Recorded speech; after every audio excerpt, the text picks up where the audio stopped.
호루라기 재단의 2024년 유튜브 콘텐츠 호루라기 이슈로 다시 찾아뵈었습니다. 안녕하세요. 저는 호루라기 재단의 김원경 이사입니다. 안녕하세요. 저는 호루라기 재단 이사장을 맡고 있는 이영비 변호사라고 합니다. 네, 저희가 2022년부터 휘슬스토리라는 이름으로 2년 동안 여러 공익제보자들을 만나봤습니다. 그런데 2024년에는 좀 새로운 방식으로 해보자 이런 아이디어가 나와서요. 공익제보자 관련해서 너무나 뉴스들이 많은데 그런 뉴스들만 잘 모아서 전하는 시사 토크쇼는 없더라고요. 그래서 저희가 공익제보자를 위한 뉴스를 한 달에 한 번씩 잘 모아서 여러분께 전해드리자 이런 생각을 했습니다. 그래서 오늘 첫 방송이고요. 제가 그 공익제보자 관련된 뉴스들을 막 모아봤어요. 그래서 그것들을 제가 브리핑해 드리고요. 그 내용에 대해서 이사장님을 모시고 그 사건 하나하나에 대해서 좀 뒷이야기 그리고 또 이사장님이 또 변호사님이시니까요. 그런 이야기들을 좀 더 자세히 해주실 수 있을 것 같아요. 저희가 방송 컨셉이 공익제보와 관련해서 최근에 어떤 뉴스가 있나 매달 그 달의 이슈들을 좀 모으려고 하는데 그렇게 봤을 때 이번 달의 최고의 이슈는 역시 박정훈 대령이 아닌가라는 생각이 들었어요. 예, 맞습니다. 네. 뭐 이번 달이 아니라 이제 최근에 그렇죠. 강력한 네. 이슈죠. 예. 작년 7월 19일에 발생한 최상병 익사 사고 보고서를 해병대 사령관과 해군 참모총장 그리고 국방부 장관에게 결재받아서 해병대 1사단장 임성근 소장 등 8명을 업무상 과실치사죄로 경북도청에 이첩을 했죠. 그런데 이 이첩이 번복되는 등 불법적 수사 개입이 진행되자 이 내용을 언론을 통해서 공익제보했던 박정훈 대령님, 지금은 집단 한명죄로 재판이 진행 중입니다. 이사장님께서 지금 현재의 후속 소식들을 좀 전해주시죠. 뭐 이제 언론에서 워낙 요즘 이제 뜨겁게 다루고 있으니까 웬만한 분들은 이제 관심을 가지고 보고 있을 것 같은데요. 네. 저희도 이제 상당히 관심을 가지고 이 사건에 공익제보자들과 함께 네. 방청도 하고자 하고 그래서 기왕이면은 박정훈 대령에게 좀 힘을 좀 모아보고 싶고 네. 그리고 이제 지금 현재 보면은 뭐 700km 행군 네. 뭐 이런 것도 하지 않습니까? 맞아요. 그 해병대 그 이제 그 동료들이 네. 그래서 거기에 이제 시민들도 같이 참여하고 있고 그래서 굉장히 뜨거운 관심의 대상이고 뿐만 아니라 이거는 사실은 이제 저는 뭐 개인적으로는 이 부분이 국민들의 생명을 경시하는 이러한 이제 잘못된 부분에 대해서 국민들이 굉장히 분노를 터뜨린 사건이라고 생각을 하고 그런 측면에서 이 사건이 또 이걸 집단 항명으로 이제 지금 현재 이제 군사 재판이 진행되고 있지 않습니까? 네네. 그래서 이 사건은 우리 국민들의 생명이 앞으로도 어떻게 그 이제 대접받을 것인지 정말 우리 국민들의 생명권과 그리고 어떤 정말 국민들의 이 주권, 주권이 달린 굉장히 중대한 사건이라고 생각을 하고요. 현재 보니까 이제 계속 1심이 진행 중인데 다음번은 6월 11일 날 오전 10시에 중앙군사법원에서 지금 이제 진행될 것으로 예정되어 있고 저희 호루라기 재단에서도 좀 가급적이면 여기 많이 참석을 해서 힘을 좀 함께 나눴으면 연대했으면 하는 그런 계획을 가지고 있습니다. 그래서 그 중앙군사법원 그게 어디 있는 거예요? 그 용산에 있는 거죠. 용산에 있어요. 거기 막 이렇게 응원 가자 이런 얘기들을 막 하고 그런 카톡도 가끔가다 제가 봤거든요. 그래서 그런 게 있으면은 저희도 커뮤니티를 통해서 좀 올려볼게요. 유튜브 커뮤니티에. 그러면 여러분들이 보시고 전날쯤에 저희가 내일 이제 재판 있다. 우리 같이 응원 가자 이런 거 올려드리면 오셔서 여기 호루라기 재단 어디 있나요? 이렇게 물어보시고 인사도 나눠주시면 좋겠습니다. 법정이 꽉 차게 이렇게 좀 응원을 해주면은 거기 물론 이제 해병대원들도 많이 오고 그러지만은 일반 국민들도 같이 참여를 하고 그러면은 굉장히 힘이 될 것 같습니다. 네, 두 번째로 또 하나 최근에 또 유명한 공익제보 이야기가 있습니다. 바로 방송통신심의위원회 유일임 위원장 관련된 건데요. 이제 이 유일임 위원장이 자신의 가족과 친지 그리고 자신이 이전에 몸담았던 공정언론국민연대라는 그 단체의 지인들을 동원해서 어떤 방송에 대해서 민원을 넣어달라라고 사주를 한 이런 의혹이 있는 거예요.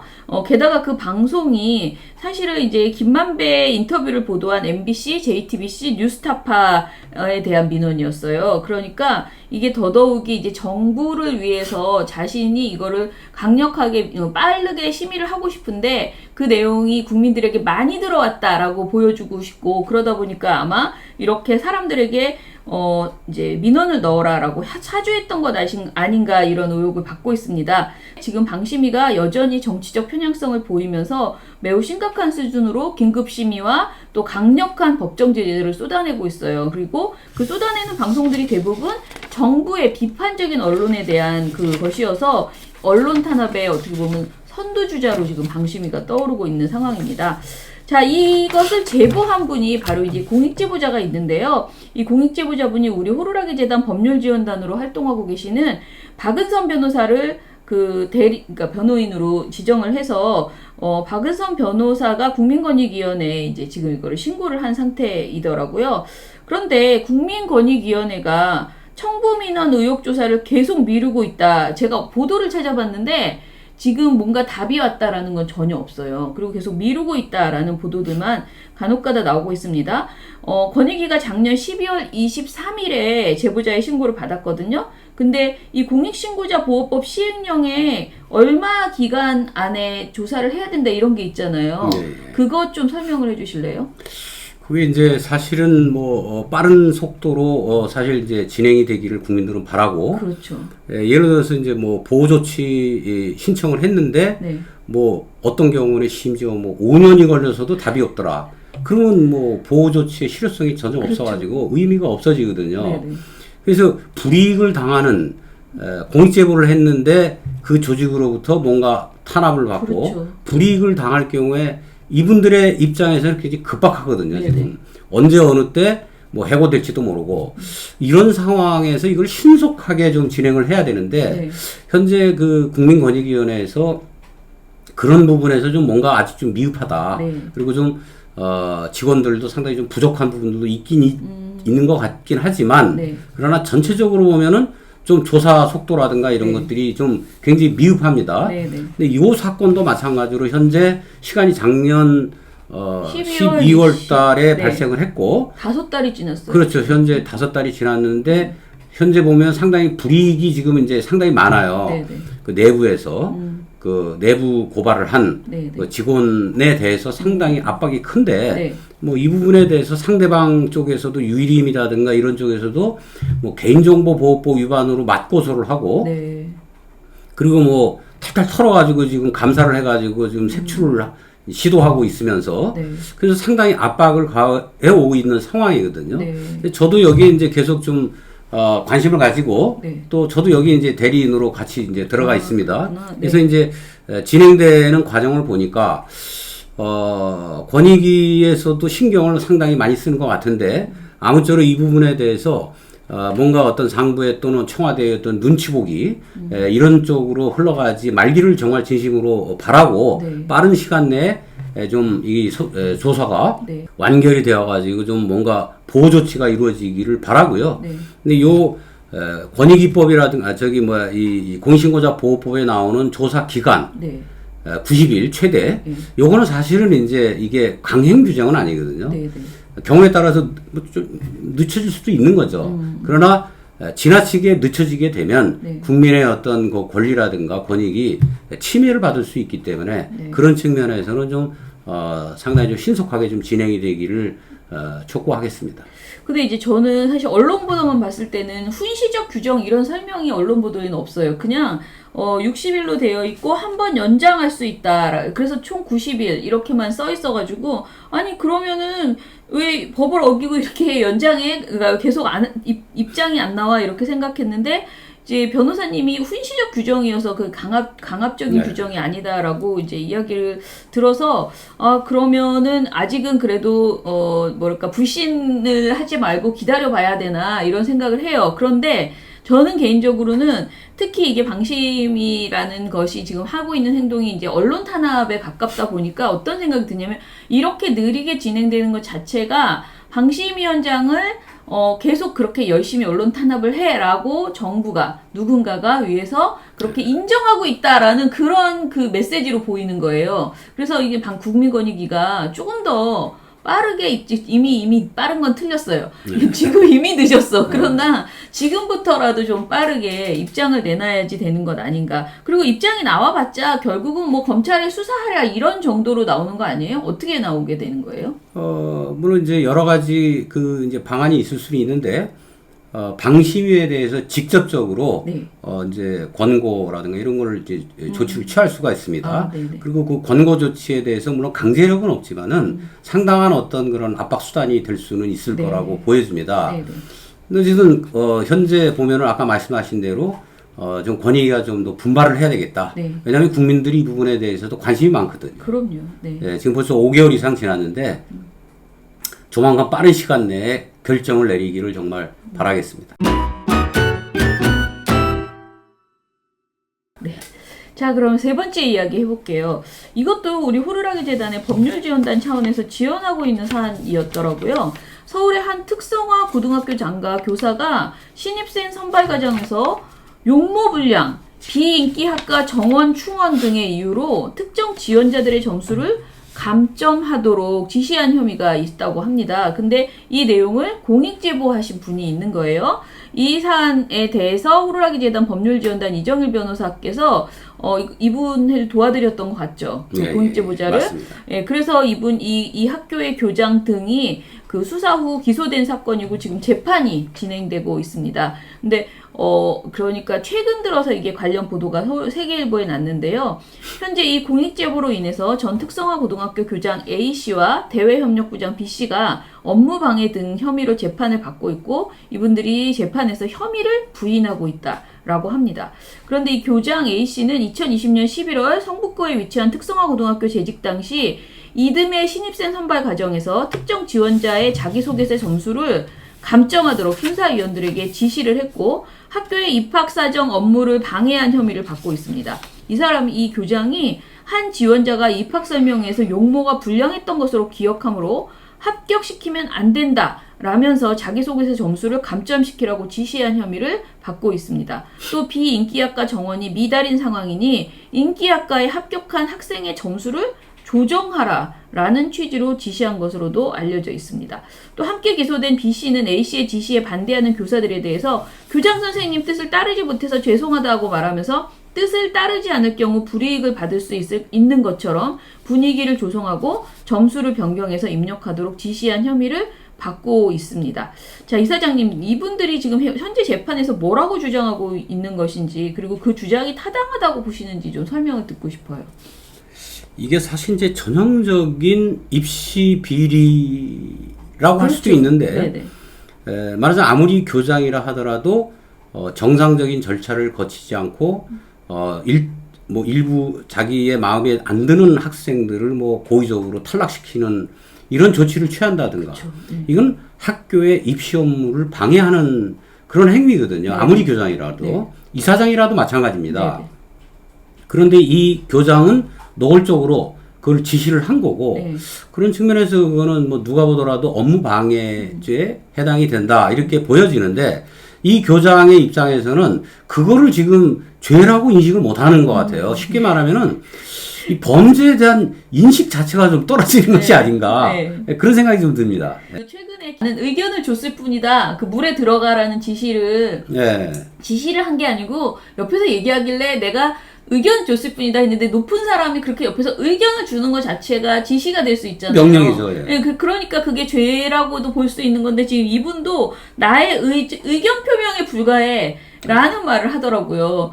교장이 의견 표명을 하면 당연히 압박이 가죠. 지금 게다가 이 선생님, 이 대외협력부장이라는 분이 교장 선생님 뜻을 따르지 않으면 안 된다. 불이익이 갈 것 같다. 또 이렇게까지 얘기를 했다라고 하니까 아무튼 저는 학생들의 입장에서는 특성화고등학교를 어찌됐든 자기가 얼마나 꿈을 갖고 지원을 했겠어요. 그런데 이렇게 용모불량 어떤 정도의 뭔지 모르겠지만 요즘 세상에 누가 용모불량 이런 얘기로 학교를 떨어집니까? 그래서 너무 안타까운 일이다. 그리고 특히 이제 사학의 경우에 더더욱이 이런 그 일들이 더 많이 벌어질 수 있기 때문에 저는 이런 입시 부정 이런 것들에 대해서는 좀 더 철저하게 그 재판 결과가 나와야지 되겠다라는 생각이 듭니다.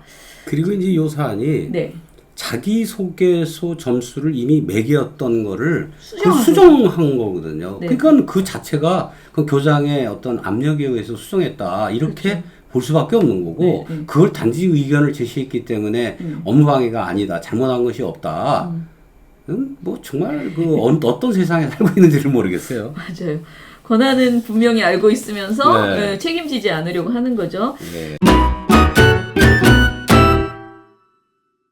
자, 그리고 이제 다음 소식은요, 이제 슬슬 여러분들이 잘 모르시는 보도들도, 그러니까 이야기들도 좀 있습니다. 5월 16일 광주 MBC에서 방송된 내용인데요.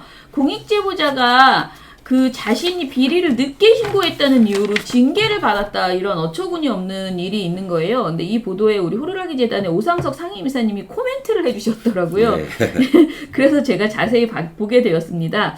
내용을 좀 설명해 보면요. 한센병 치료와 관련 연구를 위해서 설립된 보건복지부 국립소록도 병원에서요. 병원 직원이 직장 상사의 비리를 행정지원계와 인사 담당자에게 제보를 했다라는 겁니다. 당시 상사가 병원 공사를 수행하고 있던 건설 업체로부터 안전화, 신발이죠. 안전화 구매 명목으로 20만 원 상당의 상품권을 받는 등 금품 수수, 그리고 예산 낭비, 갑질 행위로 행동 강령을 위반했다라고 본 것이고, 이를 이제 공익 제보를 했어요.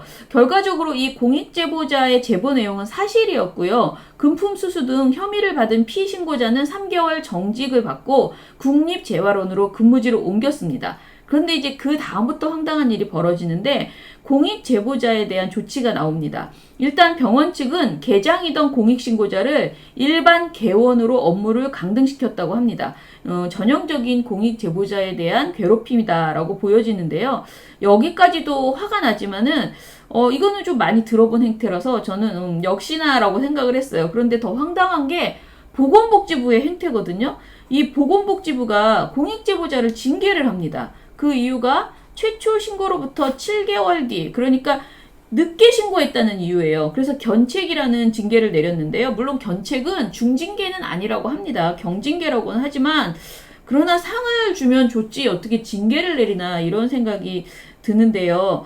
보건복지부 말이 이제 6개월이 지난 후 신고한 것은 신고 의무를 성실히 이행했다고 보기 어렵다라고 판단을 한 건데요. 신고 내용과 별개 사안이지만 공익신고자도 건설업체로부터 부적절한 편의를 제공받은 것으로 보인다면서 징계 의결 이유를 밝히기도 했습니다.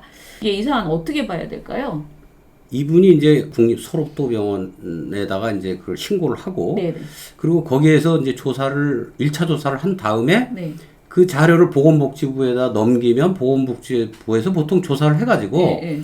뭐 감사원으로 넘기든 아니면 자체적으로 조사해가지고 네. 결론을 내릴 수가 있는데, 이 자체는 사실은 그 사실 자체는 뻔한 거예요. 명백한데 네. 그것과 별개로 지금 이제 이분이 공익제보자가 요거를 별도로 사실 이제 경찰에다가 이제 수사를 의뢰를, 왜냐하면 신분이 노출됐어요. 그래서 그 부분에 대해서 수사 의뢰를 했는데, 거기에 대해서 경찰이 뭐라고 그랬냐면은 이 국무조정실에서 갑자기 개입을 해가지고 요 감사를 해가지고 이분이 공익제보자가 늦게 신고한 부분을 문제 삼아가지고 그래서 이 지금 이제 징계 요구를 해가지고 징계가 견책이 떨어진 건데요. 네.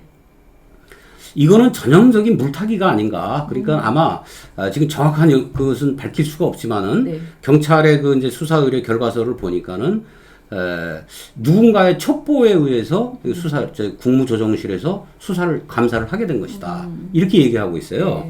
그럼 누군가의 첩보가 누구냐?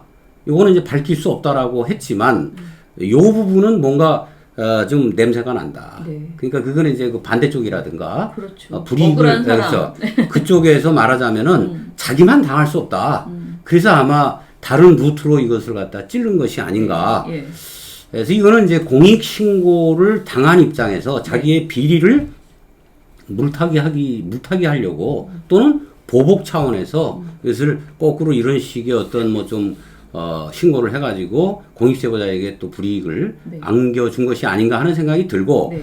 또 결론적으로 보면은 공익제보를 비록 늦게 했다 하더라도 어쨌든 공익제보를 한 건데 그걸 가지고 이렇게 견책이라는 징계처분을 내린 것 자체가 좀 약간 황당하다. 네. 네. 예, 그런다고 하면은 도대체 공익신고를 그러지 않아도 상당히 좀 두려워하는데 누가 공익신고를 감히 할 하려고 이유가 하겠습니까? 없어요. 왜냐면 하면은 일찍 해도 공범이 되고요. 네. 좀 뭘 알다가 왜냐면 대부분 공익제보자들은 그 행위를 하게 되다가 가담하다가 이제 이거 문제 있는 행위네 이렇게 생각하고 하잖아요. 그런데 먼저 해도 어차피 공범이고요. 그렇죠. 늦게 하면 늦게 해서 또 징계를 받아요. 게다가 이제 그런 괴롭힘을 엄청나게 받게 되고 인간관계 다 깨지고 그러니 그런 우리가 말하는 양심의 호루라기를 부는 것은 너무나 큰 모험이다라는 생각이 네. 들거든요. 그래서 요거는 참 안타까운 게, 요 부분에 대해서 좀 법원에 가서 소송까지 좀 했으면 어땠을까 하는 생각이 드는데, 네. 그 부분에 대해서 아마 좀 이제, 그 법원까지 가지는 못했던 것 같아요. 네. 네. 그래서 좀 안타깝긴 한데, 네. 근데 뭐 법원까지 가기 전에도, 그 자체 그 이제 징계위원회에서, 네. 이런 이제 황당한 그 결론을 내린 것 자체가 네. 저는 좀 공익신고에 대한 어떤 제대로 된 인식이 아직도 상당히 좀 부족하다. 네. 그 다음에 그 내부에서도 뇌물을 받은 사람이 팀장이었어요. 네. 이 팀장이 아무래도 이제 거기서는 좀 약간 위치가 좀 있는 사람이기 때문에 네. 뭐 팀장의 위치를 좀 고려한 내부적인 그런 징계가 아니었겠나 하는 생각이 들고 뭐 그런 측면에서 보면은 상당히 좀 그 징계위원회 구성 자체도 좀 부당하다. 뭐 이런 생각이 좀 듭니다. 아, 지금 오늘 뉴스가 너무 많아서 이제 다음번에 이야기하겠지만 지금 이렇게 비슷하게 공익제보자들이 늦게 신고를 하거나 또는 이제 공익신고하기 전에 범죄 행위에 같이 가담했다는 이유로 불이익을 받는 경우들이 계속 있잖아요. 이 부분에 대해서는 우리 호루라기 재단에서 좀 더 적극적으로 뭔가 이 사회를 변화시키기 위한 고민을 해야 되지 않을까라는 생각이 듭니다. 네, 맞습니다. 사실 이제 그 이전부터도 공익 특히 내부 고발이라는 것은 내부에 있었기 때문에 특히 비리나 부정에 어떻게 보면 이제 가담을 했기 때문에 그걸 알고 있는 거거든요. 네. 근데 그거를 계속 눈 감고 갈 수도 있는 거예요. 그러나 여러 가지 이유로 해서 양심 선언을 하게 된 건데 그 양심 선언을 했다는 것을 가지고 같은 범죄자로 이렇게 똑같이 취급을 해가지고 어떤 처벌을 하고 심지어 뭐 징역형까지 때리는 거는 그건 공익신고를 못하게 하는 네. 공익신고를 상당히 사람들을 두렵게 만드는 그런 요인이라고 보기 때문에 네. 그건 예를 들어서 뭐 그 조직 내에서도 좀 그런 데 대해서 교육이 좀 필요하겠지만은 네. 검찰이나 법원에서도 이 그렇죠. 문제에 대해서는 좀 상당히 신중하게 접근할 필요가 있겠다. 그래서 필요하다 그러면은 이제 과감한 어떤 그런 이제 감경이라든가 심지어 면책 뭐 이런 것들을 좀 활용할 필요가 있고요. 네. 현재 공익신고자 보호법에도 감경 제도는 있어요. 네. 면책 제도는 없지만 그래서 그 법도 사실은 전부 이제 면책할 수 있는 것으로 바뀌어야 됩니다. 네. 그래서 그것도 지금 현재 올라가 있기는 해요. 법안에 네. 발의되어 있기는 한데 아직까지 그것이 이제 통과는 되고 있지 못하고 국회도 이런 부분에서 좀 뭔가 공익신고자 보호를 위해서 보다 적극적인 조치가 필요하다 네. 이렇게 생각이 듭니다. 네, 지금까지 저희가 전해드린 뉴스는 사실은 좀 우울한 뉴스였어요.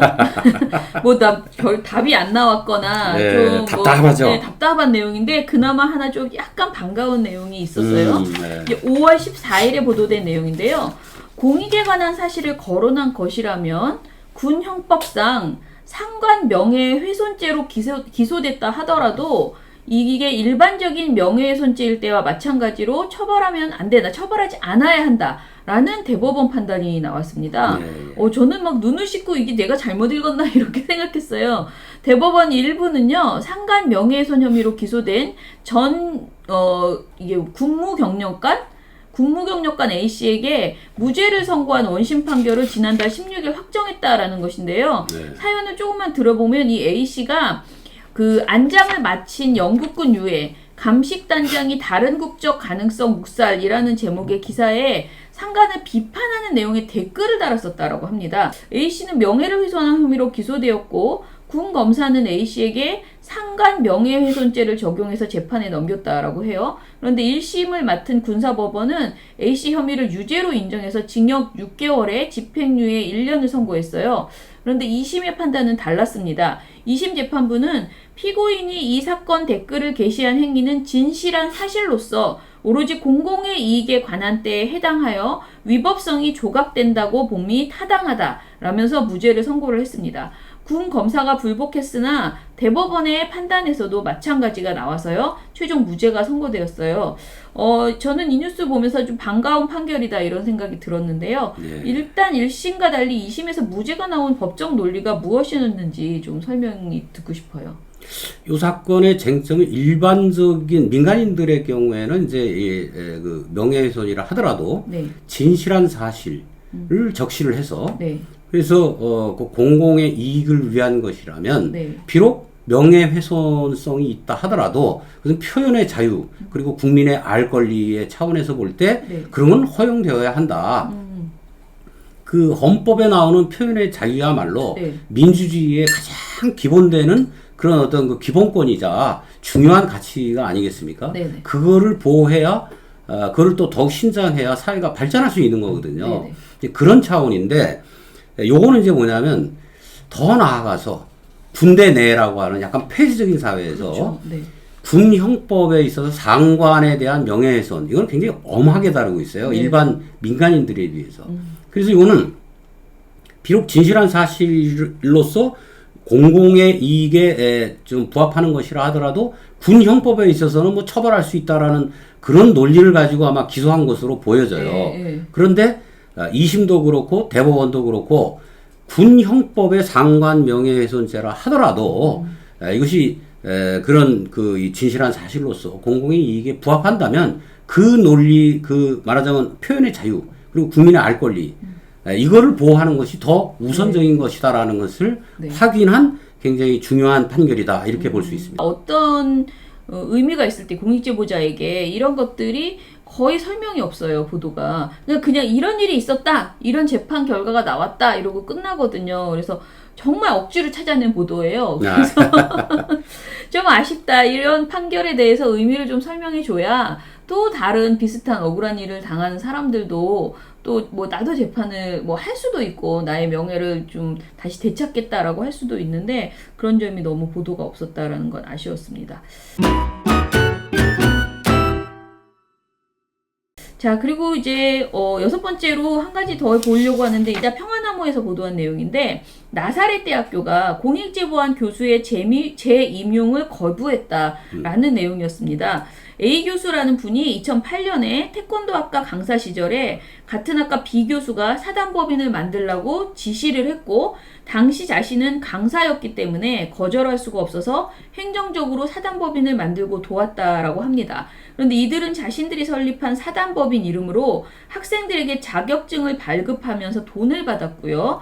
A 교수는 학기마다 몇백만 원씩 돈을 걷는데 그 돈의 사용처나 이런 것이 투명하지 않았다. 그리고 그 후에 자격증 발급이 불법이라는 걸 인지하고 공익신고했다 이렇게 말했습니다. 그런데 처음에는 교수로서 더 이상 이런 일을 못하겠다라고 말하니 나 말고 다른 시간 강사에게 그 일을 시키더라는 겁니다. 그러니까 나만 안 하면 되는 게 아니고 내가 그만둔다고 이 불법 행위가 없어지는 게 아니다라는 생각이 들어서 2018년에 결국은 공익신고를 했다라고 합니다.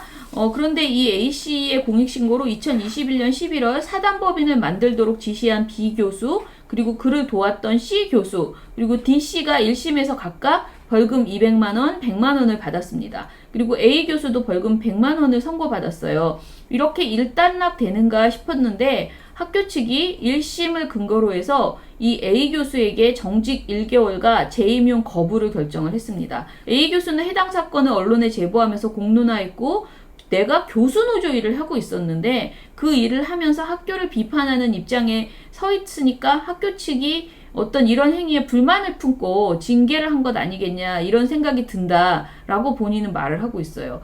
물론 학교는 A 교수에게 정직 1개월 징계를 내리면서 또 다른 B 교수와 C 교수에게도 각각 정직 3개월, 2개월 징계를 내렸어요. 그런데 이분들은 임용이 재임용이 거부된 건 아니더라고요. 이사장님 이 보도 보셨나요?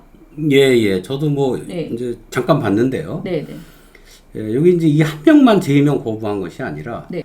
학교에 비판적이었던 교수노조 출신 한 4명을 한꺼번에 그랬구나. 이걸 네. 이제 재임용을 거부한 사건이에요. 이제 그러면서 이 사건에도 이제 조명이 된 건데 거기 이제 물론 이제 뭐 부교수라든가 학과장 네. 그 이제 맨 처음에 지시했던 이 사람들에 대해서 물론 징계를 하긴 했지만은 이제 재임용 거부 대상은 아니었습니다. 네네. 그 사람들이 이제 이른바 테뉴어 정년 보장 네네.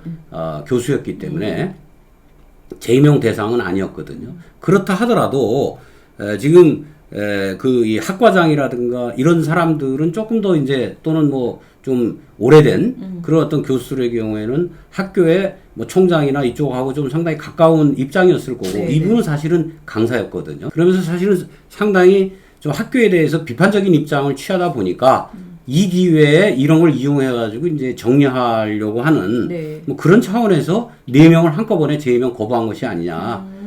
뭐 이런 이제 이제 생각이 들고요. 네. 물론 이거는 지금 저기 취소가 됐죠. 네네. 교원소통심사위원회에 가서 네. 이제 취소된 것으로 보고 있는데 네. 뭐 사실 당연한 얘기죠. 자, 아주 이제 거의 이제 마지막이 돼가는데요. 아주 귀여운 공익제보 하나를 마지막으로 전해드리겠습니다. 지난 5월 13일에 강기정 광주광역시장이 한 학생과 가족을 광주시청으로 초청해서 5.18 민주화운동 역사 왜곡 막아내는데 네가 큰일을 했다. 진심으로 감사한다. 이렇게 격려를 했다라고 합니다.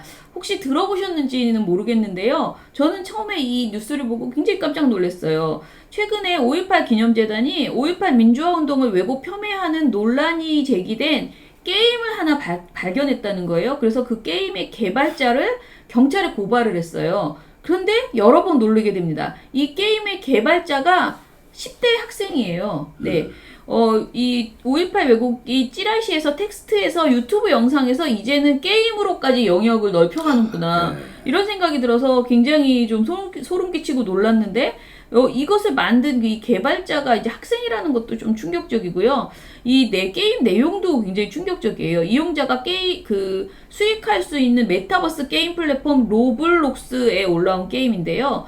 이 1980년 5월 금난로에서 계엄군이 달아나는 시민을 향해서 총을 쏘는 게임입니다. 현금 15만 원을 결제하면 북한군으로 게임을 시작할 수 있고요. 북한군이 침투했다는 그 땅굴을 따라 들어가면 인공기와 북한 노래가 등장하는 등 왜곡 세력이 주장해온 북한군 개입설이 이 게임 안에 다 반영되어 있었다라고 합니다. 또 10대 학생이 개발했다는 것도 충격이고요. 그런데 더 충격적인 것은 이거를 보고 공익제보한 사람도 10대, 게다가 6학년 학생이에요. 예, 부산의 부산의 한 초등학교 6학년 이호진 군입니다. 이름까지 제가 딱 이렇게 알려드리는데, 이 학생이 이 광주시청으로 초대돼서 이렇게 격려를 받은 건데요. 이호진 군은 학교 수업에서 배운 5.18 역사 덕분에 이 게임의 내용이 역사 왜곡이라는 것을 알게 되었다. 왜곡 게임이 삭제돼서 속이 편안하다. 이렇게까지 될 줄 몰랐지만 친구들은 잘했다고, 어른들은 장하다고 칭찬해 주셨다. 광주에 처음 와봤는데 시장님 만나는 것이 특히 기대됐다. 이렇게 이야기를 했다라고 합니다. 너무 귀엽고 멋진 일이다라고 생각하고, 이 아이의 부모님이 아이가 정의를 지키겠다는 생각으로 한 행동이어서 무한으로 지지해주고 싶다. 뜻깊은 일을 했으니 좋은 기억으로 남을 것이고 큰 성장의 계기가 됐으면 한다라고 말을 했습니다. 이사장님, 이 뉴스 보시니까 어떤가요? 저도 굉장히 또 뭐 신선한 그런 충격을 받았고요. 감동도 받았습니다. 네. 사실 근데 6학년 정도 되면 우리가 볼 때 이거 어린 거 아니야? 실은 6학년 정도 되면 세상을 많은 걸 생각할 수 있고 많은 걸 바라볼 수가 있습니다. 이번에 저도 보니까 기후소송 같은 경우도 6학년이 있어요. 자기가 어른들의 그 생각으로 자기가 기후소송을 참가한 것이 아니라 자기가 바라보는 눈으로 이게 잘못됐다. 그래서 기후소송을 제기했다고 당당하게 얘기하는 걸 들었거든요. 이 학생도 제가 보니까는 충분히 세상에 대해서 많은 것을 생각하고 또 이렇게 책이라든가 이렇게 소식을 갖다 접하는 것 같아요. 네네. 아니, 이런 학생에 대해서는 저희가 볼 때는 표창장뿐만이 아니라 입시 같은데 좀 가산점을 팍팍 줘가지고 우리가 좀 이렇게 좀 권장하고 네. 이러는 문화를 네. 조성해야 됩니다. 네네. 저도 개인적으로 보면은 이 5.18에 대해서 지금 이제 개헌을 해가지고 네. 5.18 정신을 헌법 전문에 수록해야 된다. 그렇죠. 예. 저는 굉장히 찬성하고요. 지금 사실은 뭐 정치권에서도 이 부분에 대해서는 반대의 목소리가 거의 없습니다.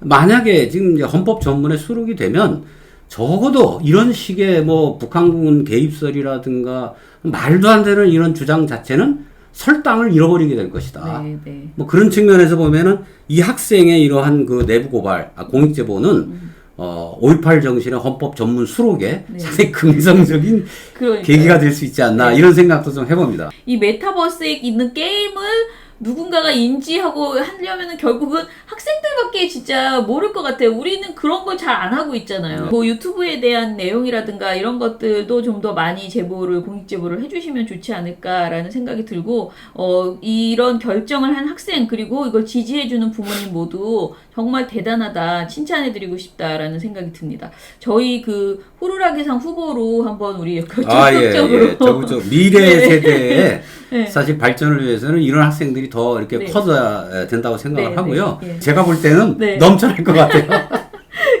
그렇습니다. 이제 제가 보니까 이 역사 왜곡 신고 접수가 광주시 홈페이지나 5.18 기념재단 홈페이지 참여마당에 그 코너가 있대요. 그래서 상시적으로 접수를 받는다고 합니다. 그러니까 뭔가 여러분들도 5.18 왜곡과 관련된 내용이 있으면 제보를 해주시면 좋을 것 같고요. 하나 더 말씀드리면 학부모들이 할 수 있는 공익제보도 되게 많더라고요. 지금 경기도교육청에서 이제 홍보를 하고 있는데요.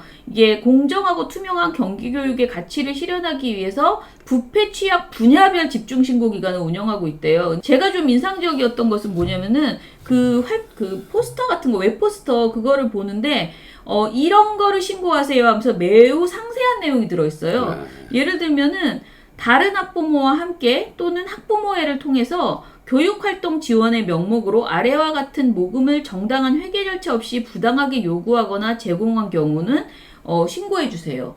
또는 뭐 코치, 감독, 급여 보조, 비공식적 우승 사례비, 명절 휴가비 등을 제공하자라고 하면 신고하세요.